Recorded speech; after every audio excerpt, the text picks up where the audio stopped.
Assalamualaikum warahmatullahi wabarakatuh.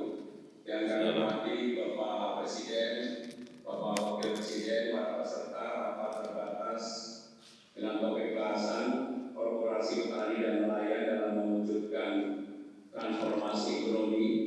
Kami laporkan kepada Bapak Presiden dan Bapak Wakil Presiden bahwa ratas ini juga diikuti oleh teman-teman media dari kantor Presiden.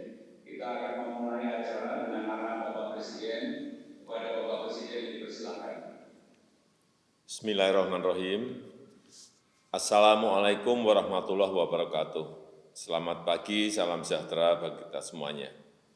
Yang saya hormati Bapak Wakil Presiden, Bapak Ibu sekalian yang saya hormati, sebetulnya kita sudah sering membicarakan mengenai ini, yaitu mengkorporasikan petani dan nelayan dalam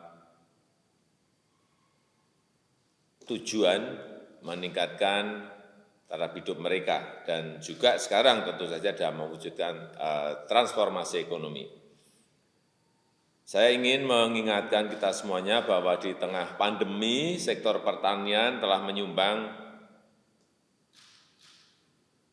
yang tertinggi terhadap pertumbuhan ekonomi nasional yang dalam posisi mengalami perlambatan.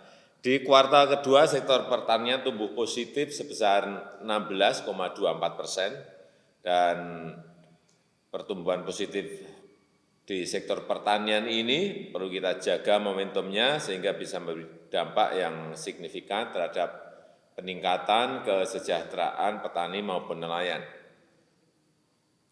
Sekali lagi, sudah sering saya sampaikan bahwa petani dan nelayan ini perlu didorong untuk berkelompok dalam jumlah yang besar dan berada dalam sebuah korporasi sehingga memiliki economic scale, sehingga diperoleh skala ekonomi yang efisien yang bisa mempermudah petani dan nelayan dalam mengakses pembiayaan, mengakses informasi, mengakses teknologi, dan meningkatkan efisiensi maupun bisa memperkuat pemasarannya.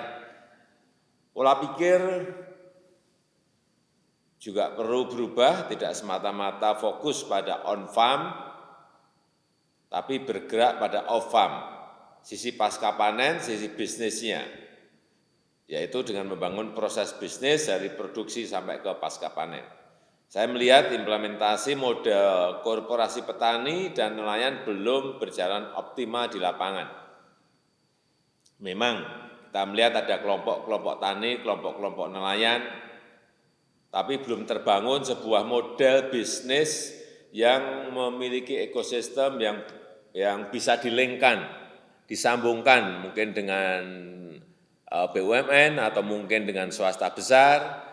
Karena itu saya ingin menekankan beberapa hal. Yang pertama,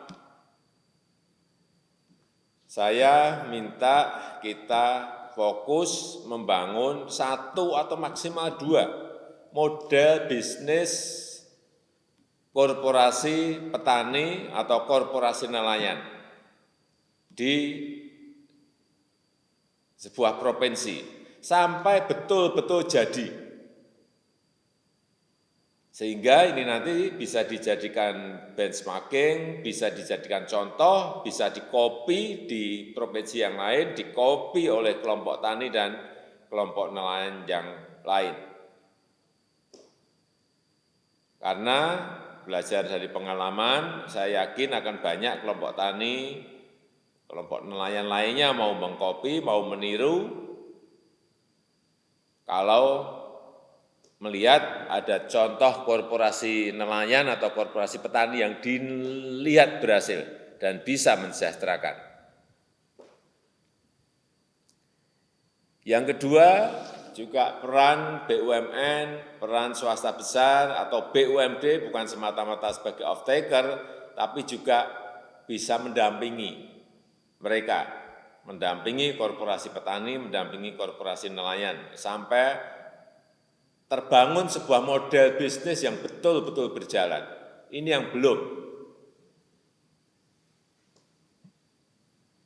Saya sudah perintahkan sebetulnya beberapa tahun yang lalu untuk lihat Velda di Malaysia, untuk melihat koperasi sapi di Spanyol, model-model bisnis yang bagus seperti itu gampang kita tiru, tapi saya nggak tahu sampai sekarang model tersebut belum bisa kita buat satu atau dua contohnya.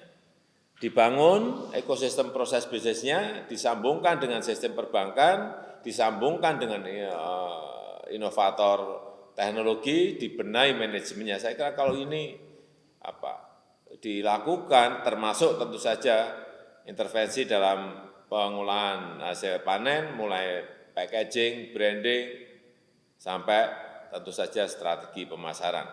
Yang ketiga, sekali lagi, yang kita perkuat adalah ekosistem bisnisnya yang dilakukan secara terpadu.